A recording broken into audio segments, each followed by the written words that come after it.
বিসমিল্লাহির রহমানির রহিম। প্রিয় শিক্ষার্থীবৃন্দ, আজকে এসি মেশিন 2 বিষয়ের চতুর্থ অধ্যায়ে আছে অল্টারনেটরের উপর লোডের প্রভাব। অল্টারনেটরে লোড দিলে কি প্রভাব হবে সেটা আমরা ধরে নেই। একটা 3 ফেজ অল্টারনেটর, এই 3টা কয়েল স্টার সংযোগ করা আছে, স্টার সংযোগ করে বাইরে সাপ্লাই দেওয়া আছে।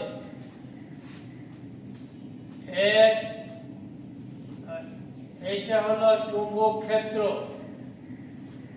এটা কোথায় থাকে? রোটরে। এটা ফিল্ড। আর এই 3টা হলো আর্মেচার কয়েল। এখানে ভোল্টেজ উৎপন্ন হবে, বাইরে সাপ্লাই দিবে, বাইরে সাপ্লাই যাবে। তখন খোলা থাকবে এই অবস্থায়। এইখানে একটা ভোল্টমিটার আমরা লাগালাম। সেই যে ভোল্টেজ পাওয়া যাবে সেটা হলো জেনারেটেড ভোল্টেজ। এরপর এই লাইন খোলা আছে, এইখানে একটা ভোল্টমিটার লাগালাম, সেটা হলো নো লোড ভোল্টেজ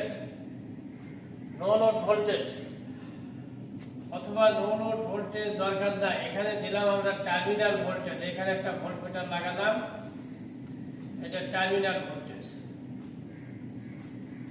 যদি কোনো লোড না থাকে,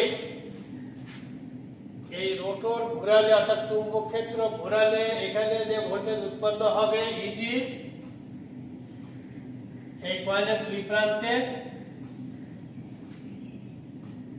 এইখানে যায়, এটা সংযোগ হলো না। এইখান থেকে নিউট্রাল পয়েন্ট, এখানেও একটা ফেজ এবং নিউট্রালের ভিতরে যে ভোল্টেজ পাওয়া যাবে, এটার ইনডিউসড ভোল্টেজ ইজি, এটার ইনডিউসড ভোল্টেজ ইজি, এটার ইনডিউসড ভোল্টেজও ইজি। অর্থাৎ এটা কোন মাথায়? কয়েলের 2 প্রান্ত। এক প্রান্ত তো এতে শর্ট করা আছে, আর এইখানে টার্মিনাল ভোল্টেজ দেখাচ্ছি আমরা একটা কয়েলের প্রান্ত আর নিউট্রাল। এই অবস্থায় এখানে যে ভোল্টেজ পাওয়া যাবে এখানে একই ভোল্টেজ পাওয়া যাবে, অর্থাৎ ভোল্টেজের কোনো ঘাটতি হবে না। এটা হলো নো লোড অবস্থায়। এটাকে বলা হয় V no load. V no load. এই V no load voltage V E g generated ভোল্টেজের সমান। এটা কিন্তু পার ফেজ।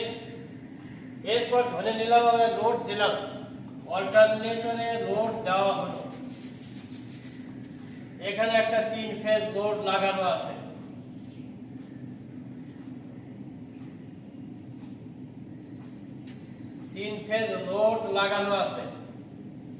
ডেল্টা সংযোগ করে অথবা স্টার সংযোগ করে এটার সাথে এক প্রান্ত লাগবে, এটা ধরার দরকার নেই। তাহলে এখানে একটা লোড 3 ফেজ লোড লাগানো আছে। যখনই লোড লাগানো থাকবে, আগে যখন লোড ছিল না এর ভিতর দিয়ে কোনো কারেন্ট প্রবাহিত হয়নি, এখন লোড লাগানোর ফলে এর ভিতর দিয়ে কারেন্ট প্রবাহিত হবে। যে পরিমাণ কারেন্টই হোক প্রবাহিত হবে। কারেন্ট প্রবাহিত হলে সেই কারেন্ট কি হবে? এই কয়েলের ভিতর দিয়ে প্রবাহিত হবে, এই কয়েলের ভিতর দিয়ে প্রবাহিত হবে। তো এই কয়েলের ভিতর দিয়ে যদি কারেন্ট প্রবাহিত হয়, তাহলে এখানে কিছু ভোল্টেজ ঘাটতি হবে। ভোল্টেজ যখন ঘাটতি হবে তখন এইটা নিউট্রাল। এই যে এখানে আগে যেমন ভি নো লোড ছিল, এটাকে লেখা হবে ভি ফুল লোড, অথবা যে লোডি ধরে নিলাম ফুল লোডি দেওয়া আছে, এখানে এর যে ক্যাপাসিটি সেই অনুযায়ী লোড দেওয়া আছে। তাহলে এই প্রান্তে ফুল লোড, আগেও কিন্তু এইভাবে সংযোগ করছিলাম। এখন ভোল্টেজের মান এইটার তুলনায় কমে যাওয়ার কারণ কি? অর্থাৎ যখনই লোড দেওয়া হবে তখন টার্মিনাল ভোল্টেজ জেনারেটেড ভোল্টেজের থেকে কম হবে। এর কম হওয়ার কারণ তোমাদের বইয়ে দেখবে যে 3 ধরনের ভোল্টেজ ঘাটতি হবে। এই কয়েলের যে রেজিস্ট্যান্স, তার জন্য একটা ভোল্টেজ ঘাটতি হবে। এই কয়েলের যে রিঅ্যাকট্যান্স, তার জন্য একটা ভোল্টেজ ঘাটতি হবে। আর একটা ভোল্টেজ ঘাটতি হবে, সেটা হলো আর্মেচার রিঅ্যাকশন জনিত কারণ। আর্মেচার রিঅ্যাকশন কি? অল্টারনেটরকে লোড দিলে এর কয়েলের ভিতর দিয়ে কারেন্ট প্রবাহিত হবে, কারেন্ট প্রবাহিত হলেই এখানে একটা চুম্বক ক্ষেত্রের সৃষ্টি হবে। এই চুম্বক ক্ষেত্রে ফ্লাক্স এই ফিল্ডের ফ্লাক্সের উপর একটা প্রভাব বিস্তার করবে। ফিল্ডের ফ্লাক্সের উপর প্রভাব বিস্তার করলে ফিল্ডের ফ্লাক্স কমে যাবে, কমে যাবে। যদি কমে যায় তাহলে এখানে ইনডিউসড ভোল্টেজও কমে যাবে। যে পরিমাণ ইনডিউসড ভোল্টেজ কমে যাবে এটাকে আমাদের ধরা হয় আর্মেচার রিঅ্যাকশন জনিত ভোল্টেজ ঘাটতি। আর্মেচার রিঅ্যাকশন জনিত ভোল্টেজ ঘাটতি, এতে লেখা হয় AR। আর্মেচার রিঅ্যাকশন জনিত ভোল্টেজ ঘাটতি। আবার বলতেছি, যখন আর্মেচার কয়েল দিয়ে কারেন্ট প্রবাহিত হবে তখন এখানে একটা চুম্বক ক্ষেত্রের সৃষ্টি হবে। এই চুম্বক ক্ষেত্রের ফ্লাক্স এই ফিল্ডের ফ্লাক্সের উপর একটা প্রভাব বিস্তার করবে। প্রভাব বিস্তার করলেই ইনডিউসড ভোল্টেজের মান কমে যাবে অথবা বেড়েও যেতে পারে। ইনডিউসড ভোল্টেজের মান পরিবর্তন হবে। যে পরিমাণ পরিবর্তন হবে এটাকে আর্মেচার রিঅ্যাকশন জনিত ভোল্টেজ ঘাটতি বলা হয়। এখন কমে যাবে কি বেড়ে যাবে সেটা পরে, আমরা ধরে নিলাম যে কমে যাবে। তাহলে যে পরিমাণ কমে যাবে এটা হলো আর্মেচার রিঅ্যাকশন জনিত ভোল্টেজ ঘাটতি। তাহলে আমরা কিন্তু সার্কিটে দেখছি, এসি সার্কিটে দুই ধরনের ভোল্টেজ হয়, একটা রিঅ্যাকট্যান্স জনিত ভোল্টেজ ড্রপ, একটা রেজিস্ট্যান্স জনিত ভোল্টেজ ড্রপ। আর এখানে ভোল্টেজ ড্রপ হচ্ছে তিন ধরনের, একটা রেজিস্টিভ ভোল্টেজ ড্রপ, এখানে ক্যাপাসিট্যান্সের প্রভাব নাই, ইন্ডাকটিভ রিঅ্যাকট্যান্স জনিত ভোল্টেজ ড্রপ, আর আর্মেচার রিঅ্যাকশন জনিত ভোল্টেজ ড্রপ। এই তিন ধরনের ভোল্টেজ ঘাটতি হবে। এই তিন ধরনের ভোল্টেজ ঘাটতি হবে, বই থেকে পড়ে নেবে এই তিন ধরনের ভোল্টেজ ঘাটতি। এখন আর্মেচার রিঅ্যাকশন কি আবার বলতেছি আমি, যে অল্টারনেটরে যখন লোড দেওয়া হবে, লোড দেওয়ার ফলে আর্মেচার কয়েল দিয়ে কারেন্ট প্রবাহিত হবে। এই কারেন্ট প্রবাহিত হওয়ার সময় আর্মেচার কয়েলে একটা চুম্বক ক্ষেত্রের সৃষ্টি হবে। এই চুম্বক ক্ষেত্রের ফ্লাক্স ফিল্ডের ফ্লাক্সের উপর একটা প্রভাব বিস্তার করবে।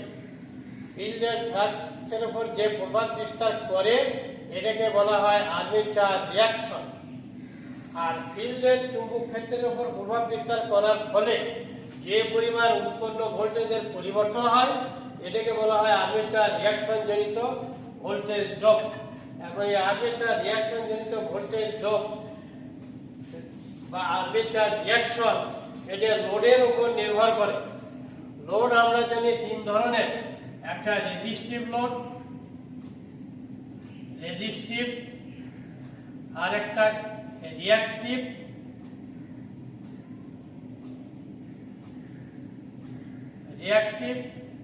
আর একটা ক্যাপাসিটিভ।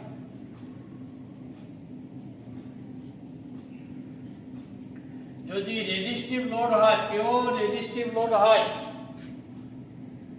যদি লোড পিওর রেজিস্টিভ হয় অর্থাৎ পাওয়ার ফ্যাক্টর ইউনিটে হয়, সেই ক্ষেত্রে এই ফিল্ডের যে ফ্লাক্স হবে, এই ফ্লাক্স আর্মেচার কয়েলের যে ফ্লাক্স হবে, এই ফ্লাক্স ফিল্ডের ফ্লাক্সের 90 ডিগ্রি পিছনে থাকবে। 90 ডিগ্রি পিছনে থাকবে অর্থাৎ ফিল্ডের ফ্লাক্স যদি এই দিকে হয়,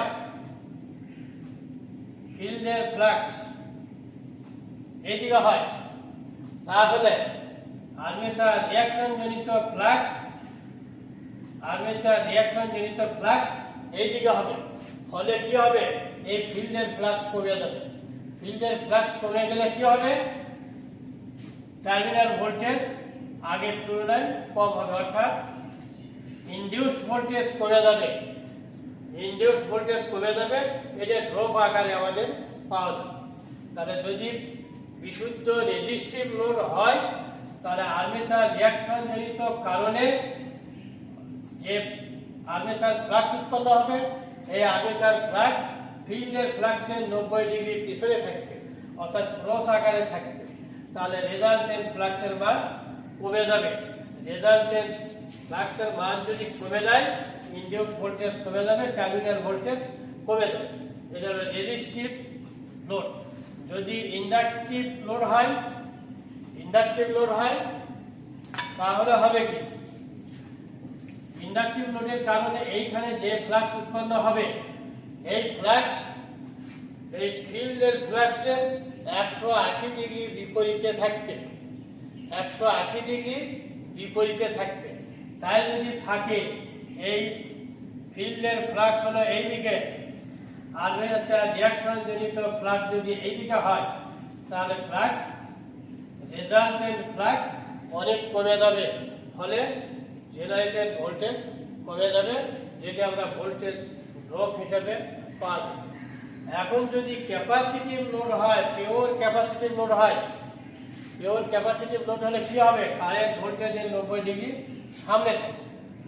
পিওর ক্যাপাসিটিভ লোড যদি হয়, এই অবস্থায় এইখানে যে ফ্লাক্স উৎপন্ন হবে, এই ফ্লাক্স এই ফিল্ডের ফ্লাক্সের সাথে একই দিকে থাকবে, ফিল্ডের ফ্লাক্সের সাথে একই দিকে থাকবে। অর্থাৎ ফিল্ডের ফ্লাক্স যদি এইদিকে হয়, তাহলে আর্মেচার রিঅ্যাকশন জনিত ফ্লাক্সও এই দিকে হবে, ফলে রেজাল্টেন্ট ফ্লাক্সের মান বেড়ে যাবে। রেজাল্টেন্ট ফ্লাক্সের মান বেড়ে গেলে ইনডিউসড ভোল্টেজ বেড়ে যাবে, টার্মিনাল ভোল্টেজ বেড়ে যাবে। তার মানে যদি ক্যাপাসিটিভ লোড হয়, তাহলে আর্মেচার রিঅ্যাকশন জনিত কারণে ইনডিউসড ভোল্টেজ বেড়ে যাবে। এই তিন প্রকার লোডের যে ফ্লাক্স যে ফ্লাক্স হবে আর যে মূল ফ্লাক্স, এর ভিতর যদি আমরা ওয়েভ ডায়াগ্রাম আঁকাই, ওয়েভ ডায়াগ্রাম তোমাদের বইয়ে আসে, দেখো, যদি রেজিস্টিভ লোড হয়, এটা যদি ফিল্ডের ফ্লাক্স হয়, তাহলে রেজিস্টিভ লোড আর্মেচার রিঅ্যাকশন জনিত ফ্লাক্স এইরকম হবে, এইরকম হবে। এটা হবে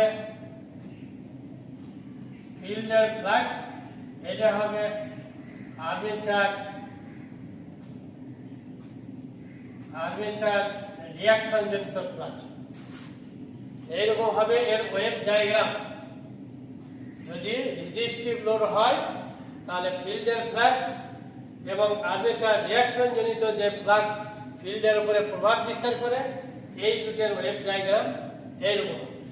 যদি রিঅ্যাক্টিভ লোড হয় বা ইন্ডাকটিভ লোড হয়, ইন্ডাকটিভ লোড হলে, এটা ইন্ডাকটিভ লোডে দেখো, তাহলে তোমাদের সুবিধা হবে।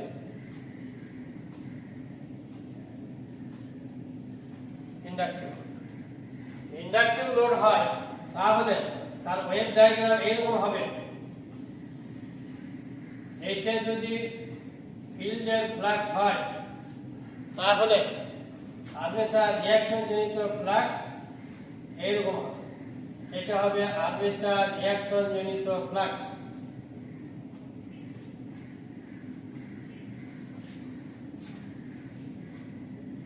এরকম হবে। আর যদি ক্যাপাসিটিভ লোড হয়, তখন ফিল্ডের ফ্লাক্সের ওয়েভ যদি এইরকম হয়, এটা যদি ফিল্ডের ফ্লাক্স হয়, তাহলে আর্মেচার রিঅ্যাকশন জনিত ফ্লাক্স এর সাথে একই ফেজে থাকবে। এটা হবে আর্মেচার রিঅ্যাকশন জনিত ফ্লাক্স।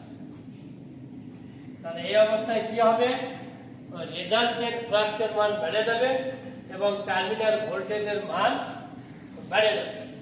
এই হলো লোডের উপর অল্টারনেটরের লোডের প্রভাব, তিন প্রকার লোডের প্রভাব। এটা এই দেখে পড়ে নেবে।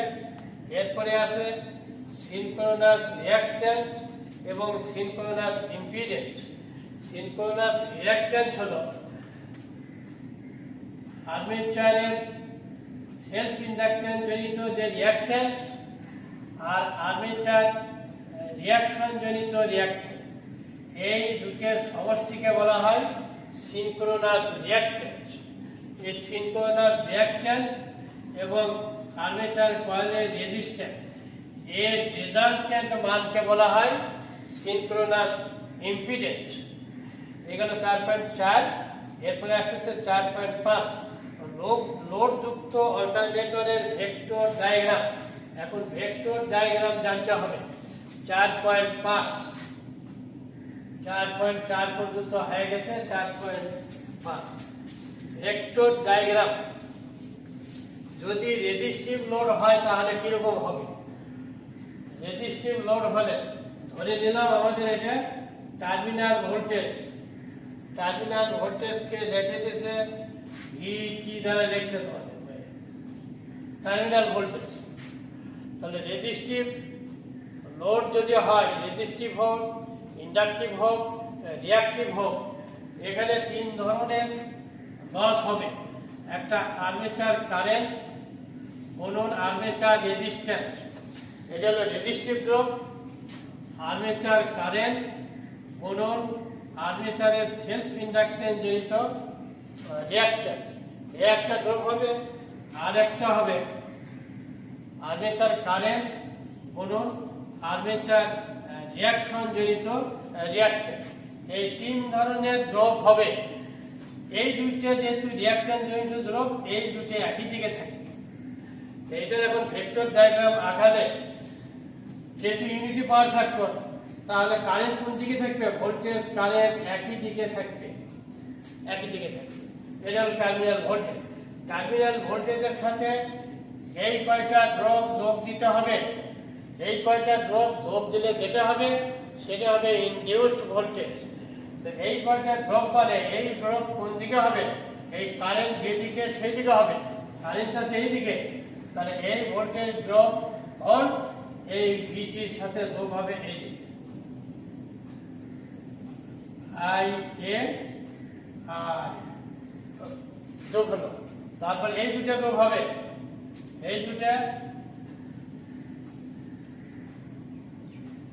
এইটা হলো আই এ এক্স এল, তার সাথে আবার যোগ হবে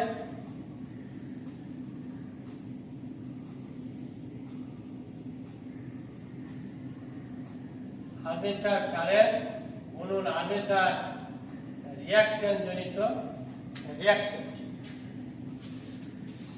এইটাকে, এই দুটাকে I N x S, x S হলো সিনক্রোনাস রিঅ্যাকট্যান্স, সিনক্রোনাস রিঅ্যাকট্যান্স। এই সিনক্রোনাস রিঅ্যাকট্যান্স এটা হলো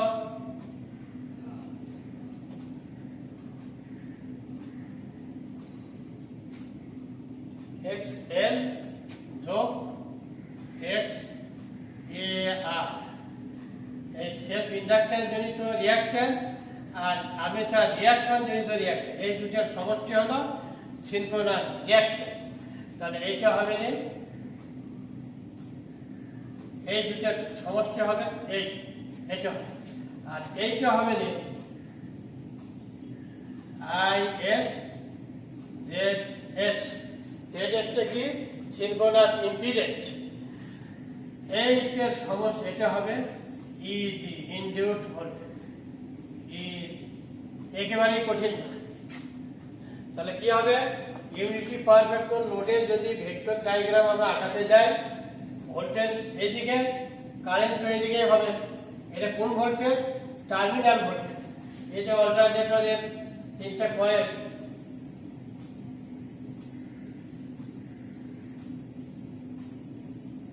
এইখানে ভোল্টেজ দেওয়া আছে, এইখানে দেওয়া আছে টার্মিনাল। এখন এইখানের ভোল্টেজ কত? এই দুই টার্মিনালের ভোল্টেজ কত হবে, অর্থাৎ ইনডিউসড ভোল্টেজ কত হবে? তো এটা তো ভোল্টমিটার দিয়ে মাপা যাবে না, ভোল্টমিটার দিয়ে মাপা যাবে, এটা অফ করতে হবে, তখন এইখানে লাগাতে হবে। এটা হলো ইনডিউসড ভোল্টেজ। এরপর যখনই লোড দেওয়া হবে তখন এইখানে দিলে সেটা হবে টার্মিনাল ভোল্টেজ। কখন? যখন লোড থাকবে, এখানে লোড থাকলে কি হবে? টার্মিনাল ভোল্টেজ কমে যাবে, এটা কমে যাবে। সে কমে যাবে কতটুকু? সেইটুকু এর সাথে যোগ করলেই ইজি হবে। কমে যাবে কতটুকু? এইখানকার ইম্পিডেন্স জড়িত, সিনক্রোনাস ইম্পিডেন্স জড়িত যে ড্রপ হবে। তাহলে আমরা টার্মিনাল ভোল্টেজ এনে ধরলাম। আর কয়েলের রেজিস্ট্যান্সের জন্য ভোল্টেজ ঘাটতি, কয়েলের ইন্ডাকট্যান্সের জন্য ভোল্টেজ ঘাটতি, আর কয়েলের উপরে এই কয়েলের আর্মেচার কয়েলের যে ফ্লাক্স হবে, এই ফ্লাক্সের রিঅ্যাকশন জনিত কারণে যে ভোল্টেজ ঘাটতি হবে সেটাই। এটা আমরা একবারে দেখালাম সিনক্রোনাস রিঅ্যাকশন জনিত ভোল্টেজ ড্রপ। এটা হলো সিনক্রোনাস ইম্পিডেন্স জনিত ভোল্টেজ ড্রপ, এটা হলো induced voltage.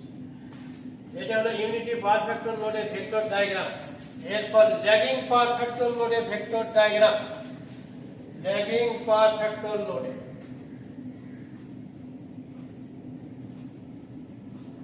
Lagging power factor লোডে ল্যাগিং পাওয়ার ফ্যাক্টর লোডে ভেক্টর ডায়াগ্রাম।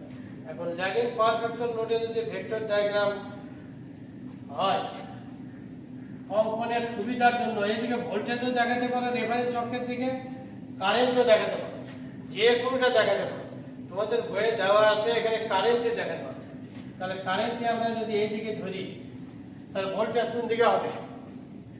ভোল্টেজ কোন দিকে হবে? কারেন্ট সামনে থাকবে না পেছনে থাকবে?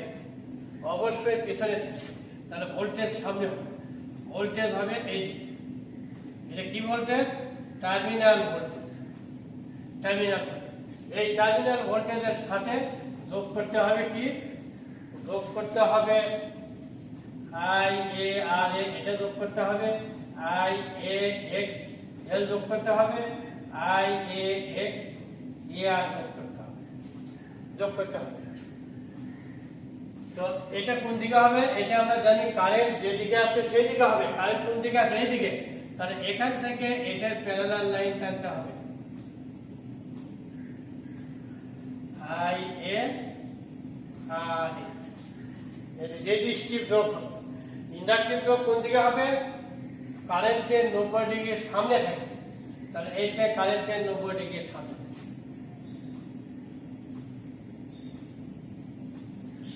আই এ এক্স এল, এটা কোন দিকে থাকবে? এটাও কারেন্টের 90 ডিগ্রির সামনে থাকবে। একটু বড় হয়ে গেল।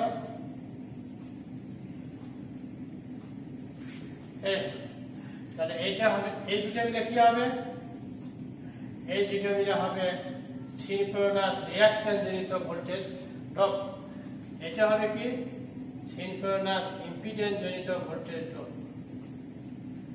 I A Z S. এই দুটোর মধ্যবর্তী কোণকে কি বলা হয়?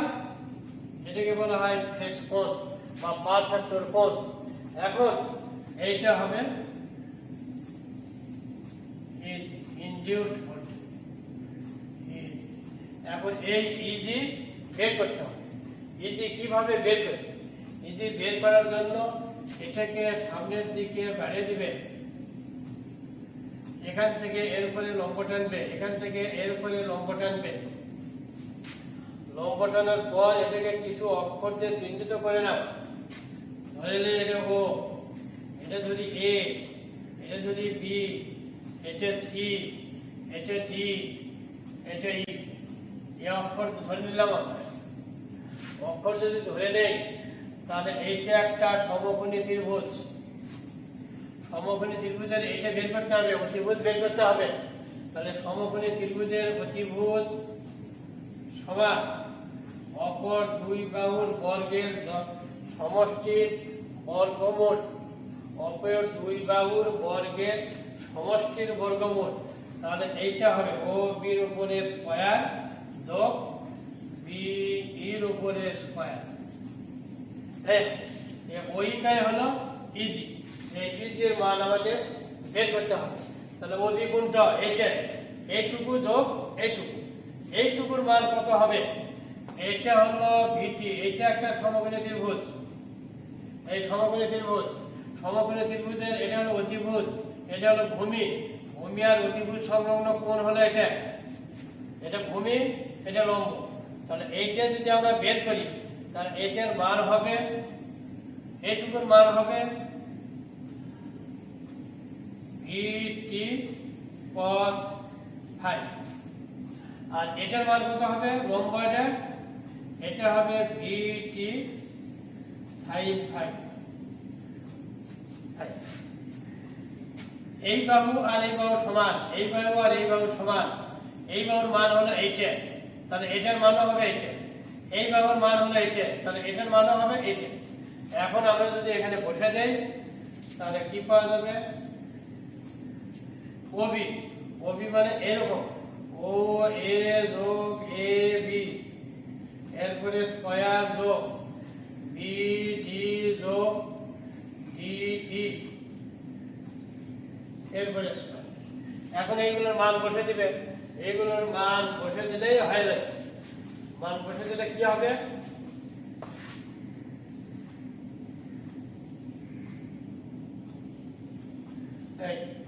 তাহলে ও এর মান কোনটা? ও এর মান কোনটা?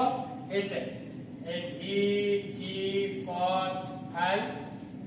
আর এইটুকুর মান হলো এই বাহুর সমান, এই বাহুর মান হলো I A R A, armature resistance জনিত ড্রপ, এ হয়ে গেল। আর ওইটা কি হবে নি? ওইটা বিডি, বিডি মানে এটা, এইটা মানে এটা।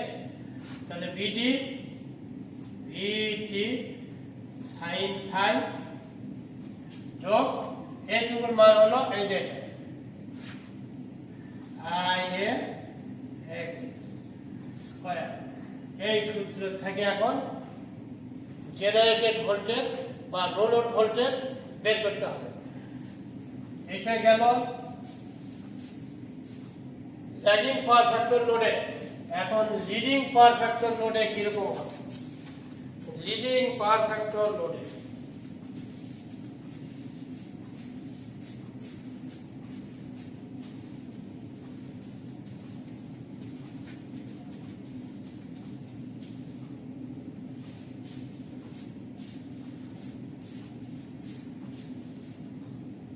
লিডিং পাওয়ার ফ্যাক্টর লোডে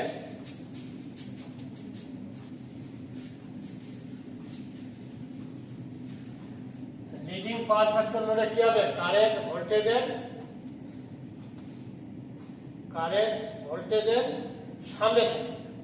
তাহলে লিডিং পাওয়ার ফ্যাক্টর লোডে ভোল্টেজ কেও রেফারেন্স ধরতে পারো, কারেন্ট কেও রেফারেন্স ধরতে পারো। আমরা কারেন্ট কে রেফারেন্স ধরে নেই, ধরে নিলাম রেফারেন্স লাইনের সাথে কারেন্ট আছে। তাহলে ভোল্টেজ পিছনে থাকবে, অবশ্যই ভোল্টেজ এদিকে হবে, এই টার্মিনাল। এই দুটোর মধ্যবর্তী কোণ কি? ফেজ কোণ বা পাওয়ার ফ্যাক্টর কোণ এই হবে।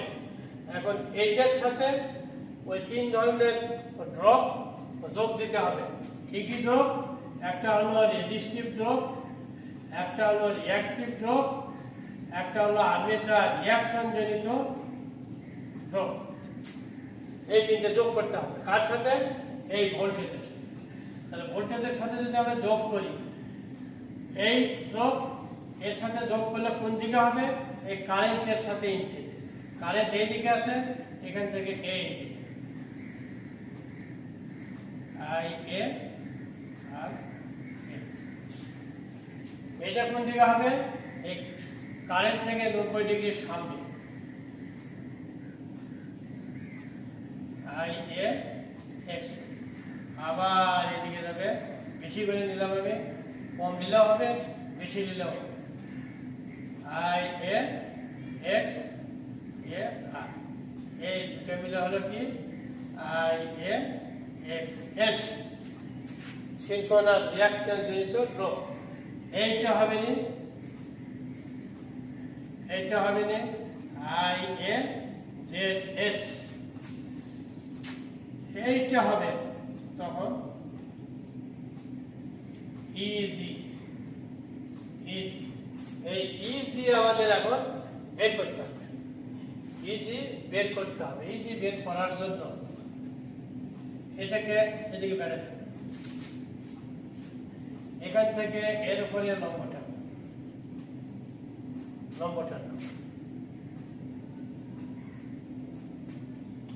এখন আমাদের বের করতে হবে এইটা।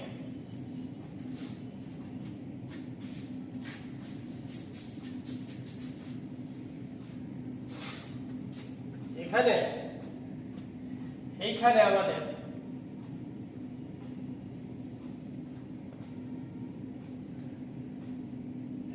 এইখানে এটা একটা সমকোণী ত্রিভুজ। আমরা এখানে কিছু চিহ্ন দিয়ে ধরে নেই, ও এ বি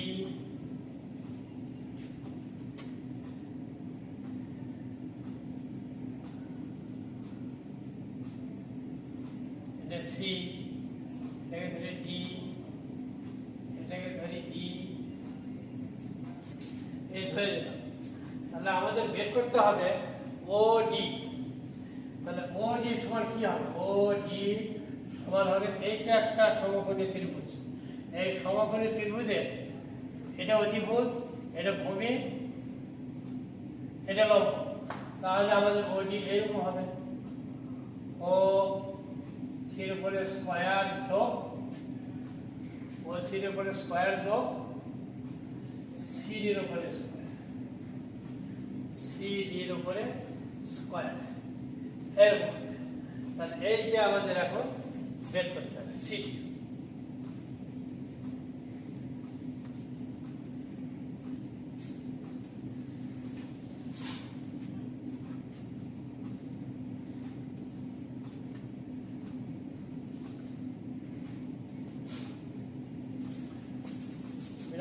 করে দাও, অফ করে দাও।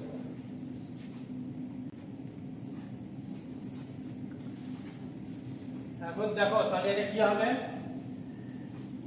এইটা হবে ওসি স্কয়ার। ওসি মানে কোনটা? এইটা।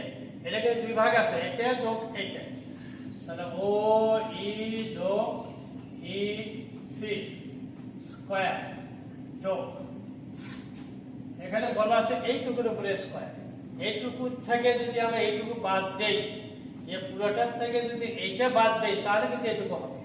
এ পুরোটা আছে আমাদের এইরকম আই এ এক্স এক্স এই পর্যন্ত।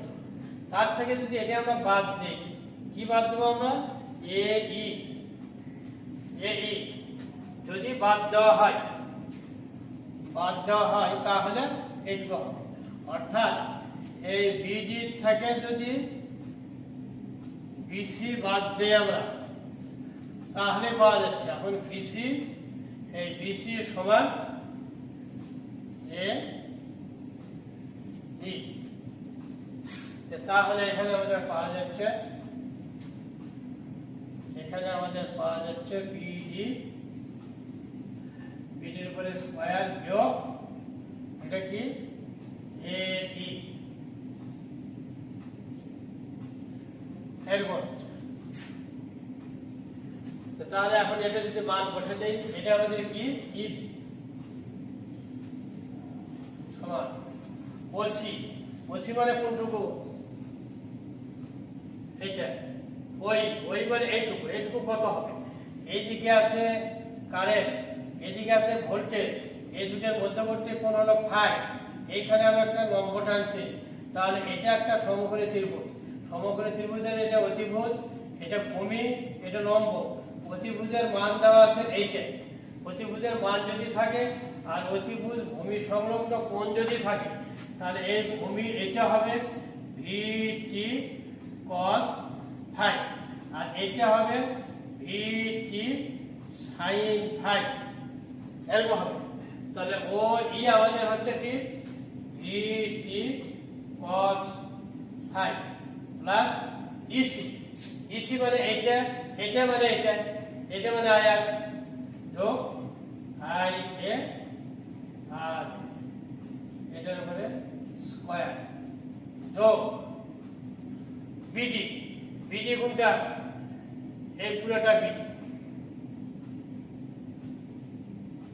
এই পুরোটা বিডি। বিডি মানে এখানে হচ্ছে আমাদের আই এ এক্স এস, এটা হলো বিডি। এখান থেকে এটা বাদ দিতে হবে, এটা বাদ দিতে হবে মানে এইটুকু বাদ দিতে হবে। এইটুকুর মান কত? এইটুকুর মান হলো আমাদের, তাহলে এখানে হবে যে মাইনাস ভিটি সাইন ফাই স্কয়ার। এই হলো যদি লিডিং পাওয়ার ফ্যাক্টর হয়, তাহলে জেনারেটেড ভোল্টেজ বা নো লোড ভোল্টেজের মান এটা। তাহলে ইজি সমান কি হবে? ইজি সমান এটা।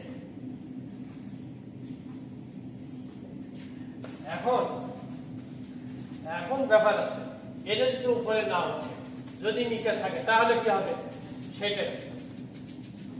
উপর যা গেলাম আমি ইচ্ছা করে, উপর যদি না হয় নিচে হয়। এইদিকে আমরা ধরলাম আই, এইদিকে ধরলাম বি, এটা ধরলাম আই, এইদিকে হলো আই এ আর এইটুকু হলো এ এক্স এল, এইটুকু হলো আই এ এক্স ইয়ার, অর্থাৎ এইটুকু হলো আই এ এক্স এস, এইটা হলো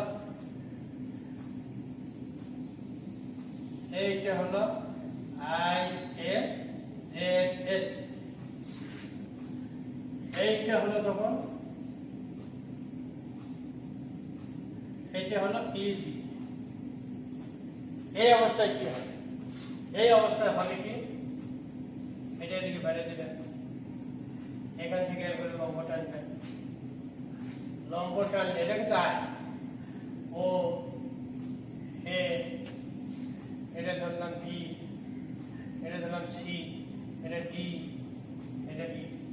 এই অবস্থায় ই জি সমান হবে, ই জি সমান হবে ও সি, ও সি। এই যে ত্রিভুজ ও সি বি ত্রিভুজ, ত্রিভুজের এটা হলো ত্রিভুজ, এটা হলো ভূমি, আর এইটা হলো লম্ব, এটা হলো লম্ব। তাহলে ই জি সমান কি, ও সি সমান রুট, তাই যদি হয় এটার উপরে স্কোয়ার যোগ এটার উপরে স্কোয়ার, তার মানে কি ও বির উপরে স্কোয়ার যোগ বি সির উপরে স্কোয়ার, এরকম যদি হয় তাহলে সমান ও বি মানে কি এইটুকু, এইটুকু যোগ এইটুকু, এইটুকুর মান, এই যে এটা হলো কারেন্টের দিক, এটা ভোল্টেজের, এর মাঝখানে কোণ হলো ফাই, প্রতিভুজের মান দেওয়া আছে, এটা একটা সমকোণী ত্রিভুজ, তার প্রতিভুজের মান দেওয়া আছে ভিটি, প্রতিভুজ ভূমি সংলগ্ন কোণ দেওয়া আছে ফাই, তাহলে এইটা হবে ভিটি কস ফাই, আর এখান থেকে এই পর্যন্ত এটা হবে ভিটি সাইন ফাই, এরকম হবে। তাই যদি হয় তাহলে এটা হলো ভিটি কস ফাই যোগ এটা, তাহলে ভিটি কস ফাই যোগ এ বি সমান কি ইডি, এইটা এ আর যোগ এ আর এ স্কয়ার যোগ যোগ কি হবে বিসির উপরে স্কয়ার, বিসি কোনটা এইটা, এইটা মানে কি এই পুরোটার থেকে এইটুকু বাদ, এই পুরোটার মান কত, এই দেখেন এই পুরোটার মান হলো ভিটি সাইন ফাই বিয়োগ কোনটুকু বাদ দিতে হবে এইটুকু, এইটুকুর মান হলো এইটা আই এ এক্স, এভাবেও হবে বা আগেরটা যে কোনো সূত্র বসে দাও একই রকম রেজাল্ট আছে, কারণ স্কয়ার আছে প্লাস আসুক মাইনাস আসুক একই রেজাল্ট। এইটা গেল vector diagram, unity power factor লোডে, ল্যাগিং পাওয়ার ফ্যাক্টর লোডে, লিডিং পাওয়ার ফ্যাক্টর লোডে। এরপরে আসতেছে ট্রান্সফরমারের টেস্ট, ট্রান্সফরমারের টেস্ট 4.6, 4.6 ট্রান্সফরমারের টেস্ট বলতে resistance test, no load test আর short circuit test. Resistance test বলতে রেজিস্ট্যান্সের মান বের করতে হবে, সেটা ডিসি সাপ্লাই দিয়েও তুমি বের করতে পারো। যেমন তোমাদের বইয়ের মতো এখানে যেমন দেওয়া আছে অল্টারনেটরের 3টা কয়েল দেওয়া আছে,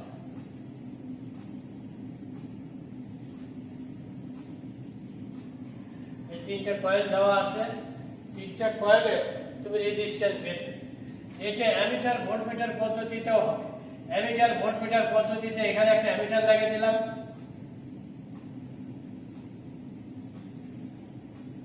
এইখানে একটা ভোল্টমিটার লাগিয়ে দিলাম, আর এইখানে সাপ্লাই দিলাম, ডিসি সাপ্লাই দিলাম, ডিসি সাপ্লাই দিলাম, ডিসি সাপ্লাই ভোল্টেজ যা হয় হবে, নির্দিষ্ট ভোল্টেজ সাপ্লাই দিলাম অথবা বিভিন্ন ধরনের ভোল্টেজ সাপ্লাই দিলাম।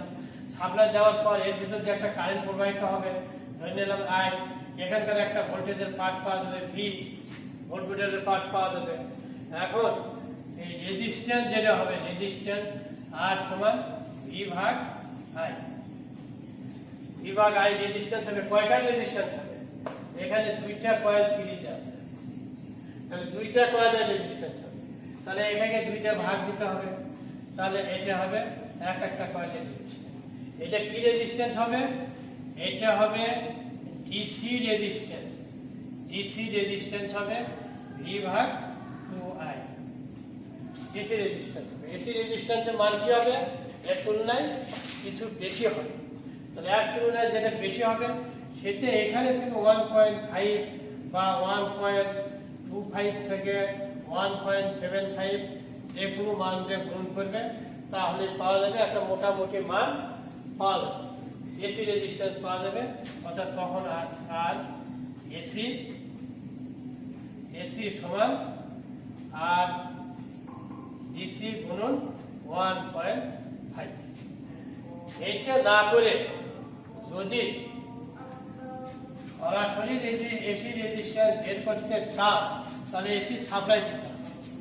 এসি সাপ্লাই দিলেই এসি রেজিস্ট্যান্স পাবে।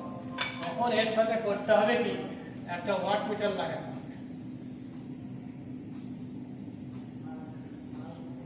একটা ওয়াট মিটার লাগিয়ে দিতে হবে। এই ওয়াট মিটার লাগিয়ে দিয়ে এইখানে অ্যামিটার দিতে হবে, এখানে ভোল্টমিটার দিতে হবে, আর এইখানে এসি সাপ্লাই দিতে হবে। এসি সাপ্লাই দিতে হবে, এসি সাপ্লাই দিতে হবে। এসি সাপ্লাই দিয়ে এটা কি কারেন্ট কয়েল, এটা হলো প্রেসার কয়েল। এসি সাপ্লাই দিয়েও এখানে রেজিস্ট্যান্সের মান পাওয়া যাবে কেমনি? এইখানে একটা পাওয়ারের মান পাওয়া যাবে, পাওয়ার পাওয়া যাবে। যে পাওয়ার পাওয়া যাবে এই পাওয়ারের মান হবে I² R। রিঅ্যাকট্যান্সের জন্য কোনো পাওয়ার লস হয় না, তাহলে I² R হবে। এখানে একটা পার্ট পাওয়া যাবে, সেটার মান ধরে নিলাম আমরা P। এই অ্যামিটারের একটা পার্ট পেলাম, এটা হলো I, তাহলে আমরা জানি I² R A সমান P। তাহলে R A পাওয়া যাচ্ছে, R A সমান P ভাগ I², P ভাগ I²। এর সরাসরি এটা হবে এসি। এটা কয় কয়েলের হলো? এটা 2 কয়েল, তাহলে এখানে 2 দিয়ে ভাগ দিতে হবে। তাহলে এটা প্রতি কয়েলের, তাহলে রেজিস্ট্যান্স টেস্ট করতে হলে ডিসি সাপ্লাই দিয়ে যদি বের করো ডিসি রেজিস্ট্যান্স, তাহলে 1.5 দিয়ে গুণ দেবে। আর যদি ওয়াট মিটার এবং এসি সাপ্লাই দিয়ে বের করো তাহলে সরাসরি বের করা যাবে। এটা হলো রেজিস্ট্যান্স টেস্ট। এরপরে আছে open circuit test. Open circuit test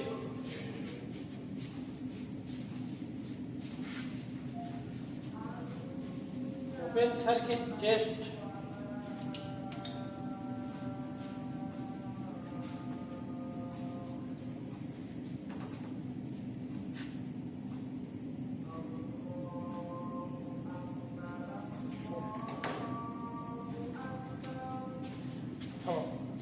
open circuit test, short circuit test আগামী দিন হবে। তোমাদের ক্লাস আমি চেষ্টা করবো সপ্তাহে 2টা নেওয়ার জন্য। সপ্তাহে 2টা নেওয়ার জন্য। বেশি সময় ক্লাস নিলে এটাকে শেষ করতে সমস্যা হয়, অনেক সময় নেয়। তাহলে আজকে এই পর্যন্তই থাক। আগামী যেদিন ক্লাস হবে এটা আমি জানিয়ে দেবো। আগামী শনিবার তো হবেই, শনিবার ছাড়াও যদি অন্য দিন ক্লাস নেওয়া যায় তাহলে সেটা তোমাদের পরে জানিয়ে দেবো। আজকে বলতে থাকি।